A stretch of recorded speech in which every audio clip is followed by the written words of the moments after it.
Hello दोस्तों, नमस्कार। आज की इस वीडियो में देखेंगे कुछ लोग कमेंट कर रहे थे कि एक्चुअली जो डिपार्टमेंटल पीवी वगैरह का जो एग्जाम होता है उसमें क्वेश्चन वगैरह जो पूछे जाते हैं उसके बारे में भी बताने के लिए।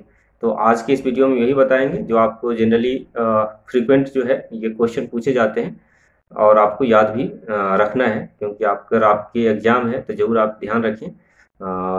तो वो इम्पोर्टेंट क्वेश्चन क्या क्या होते हैं वो आपको बताते हैं। जैसे सबसे पहले देख लेते हैं पॉइंट्स एंड क्रॉसिंग में। तो पॉइंट्स एंड क्रॉसिंग में जैसे ऑर्डिनरी स्विच का बात करेंगे पहले। तो ऑर्डिनरी स्विच अगर है तो उसका जो थ्रो ऑफ स्विच जो होता है उसका कितना होता है 95 से 115 mm, 95 से 115 मिलीमीटर होता है उसका थ्रो ऑफ स्विच। दूसरा उसका चेक रेल क्लियरेंस कितना होता है 41 से 45 mm। ये आपको ऑर्डिनरी स्विच के बारे में बता रहे हैं। और तीसरा ये होता है एक स्टेचर बार क्लियरेंस। स्टेचर बार क्लियरेंस कितना होता है 1.5 mm से 5 mm तक स्टेचर बार क्लियरेंस होता है। नेक्स्ट देखते हैं लेवल क्रॉसिंग। लेवल क्रॉसिंग में आपका जो चेक रेल क्लियरेंस जो होता है 51 से 57 मिलीमीटर होता है। दूसरा क्वेश्चन इंपॉर्टेंट होता है आपको लेवल क्रॉसिंग का एक सिस्टमेटिक ओवरहॉलिंग। सिस्टमेटिक ओवरहॉलिंग जो है 3 साल में एक बार किया जाता है, once in 3 years. Systematic overhauling आपको बताते हैं एक्चुअली वो होता है जिसमें कम्प्लीटली जो है एक तरफ से स्क्रीनिंग वगैरह ट्रैक का जो लेवल क्रॉसिंग का जो लोकेशन होता है वहाँ पे किया जाता है। नेक्स्ट देख लेते हैं कर्व। कर्व में आपको याद है कि काफ़ी इंपॉर्टेंट होता है। तो उसमें क्या है हम लोग जो पैरामीटर जो लेते हैं जैसे भाषाएं वगैरह जो मेजरमेंट करते हैं तो कैसे लेते हैं। आपको भी पता है कि जो एक थ्रेड होता है तो वो कितना मीटर का होना चाहिए 20 मीटर का होना चाहिए, क्योंकि दो स्टेशन के जैसे आप थ्रेड को रखेंगे तो सेंटर वाला जो स्टेशन होगा उसका आप कितना डिफ्लेक्शन है उसको आप जज कर पाएंगे। जो स्केल से लिया जाता है कितना डिफ्लेक्शन होगा जो थ्रेड पकड़ा जाता है। तो वो थ्रेड जो पकड़ा जाता है तो आपको भी पता है कि जो ट्रांजिशन पोर्शन होता है जहाँ पे जैसे -3 नंबर का जो स्टेशन है वहाँ से जो हम लोग स्टार्ट करते हैं अगर पैरामीटर लेना तो वहाँ पे क्या है काफ़ी कम एक्चुअली वहाँ पे डिफ्लेक्शन रहता है। इसीलिए हम लोग क्या लगाना पड़ता है वहाँ पे एक आपको गुटका टाइप का दिखता होगा, इसका स्क्वायर हैम्प बोलते हैं उसको।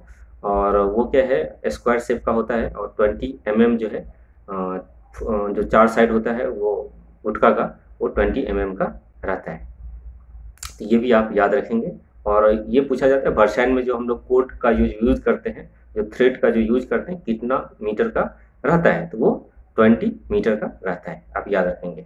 दूसरा क्वेश्चन उसमें इंपॉर्टेंट ये रहता है कि जैसे स्टेशन मार्किंग आपका हर एक 10-10 मीटर पे स्टेशन मार्किंग कर्व में किया रहता है।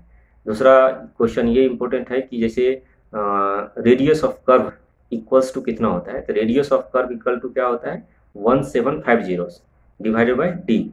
Are equal to 1750 divided by D. D क्या है हमारा डिग्री ऑफ कर्व है। जैसे हम बता देते हैं आपको एग्जाम्पल के तरीके से, अगर 2 डिग्री का कर्व है आपको पूछेगा रेडियस क्या होगा तो आपको क्या बताना है आर इक्वल्स टू 1750 जैसे कि 1750 डिवाइड बाय डी। डी क्या है हमारा 2 डिग्री।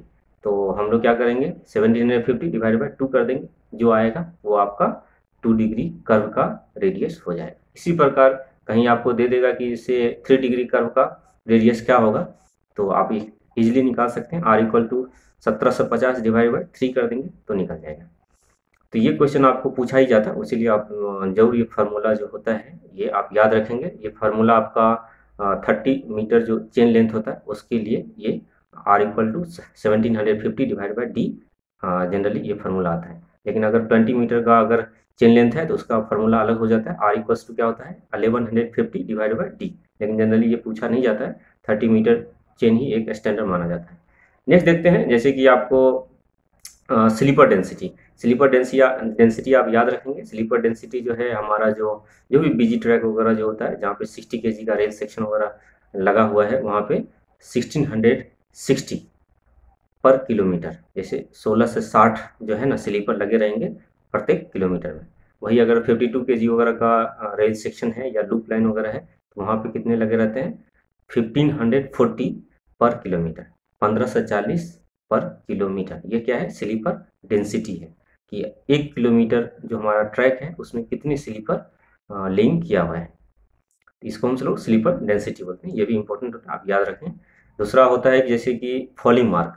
फॉलिंग मार्क क्या होता है, जैसे कि अगर हमारा पहले से ट्रैक लेइंग हो चुका है तो वहाँ पे हमारा जहाँ पे दो ट्रैक का जो डिस्टेंस जो होता है, स्पेसिंग जो होता है, अगर 4265 mm 4265 mm से अगर कम हो रहा है तो उसके बाद हम लोग क्या करते हैं, वहाँ पे एक पेडेस्टल टाइप का जो होता है ट्रेपेजॉइडल शेप का, वो हम लोग फॉलिंग मार्क प्रोवाइड कर देते हैं, ताकि उसके आगे जैसे कोई गाड़ी वगैरह जैसे ट्रेन होती है, जैसे स्टेशन वगैरह पे जैसे खड़ी रहती है, तो वो फॉलिंग मार्क क्लियर होना चाहिए। अदरवाइज अगर फॉलिंग मार्क क्लियर नहीं करेगा तो क्या होगा, दूसरी जो ट्रैक से गाड़ी जाएगी तो उसमें कोलाइड करने की संभावना बन सकती है। इसीलिए वो आपको फॉलिंग मार्क प्रोवाइड किया रहता है, जहाँ पे स्पेसिंग 4265 मिलीमीटर से कम होने लगता है दो ट्रैक के बीच का डिस्टेंस।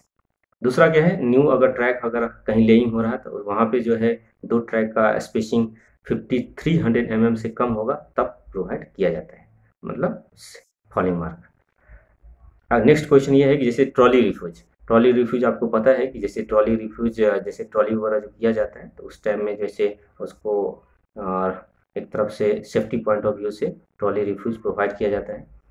तो उसका जो कहाँ-कहाँ कितने मीटर पे प्रोवाइड किया जाता है वो हम आपको बताना चाह रहे हैं। जैसे अगर हमारा प्लेन ट्रैक है, रेलवे ट्रैक अगर प्लेन एरिया में है तो वहाँ पे कितने मीटर में प्रोवाइड किया जाएगा, 200 मीटर में आपको फॉलिंग मार्क प्रोवाइड किया जाता है।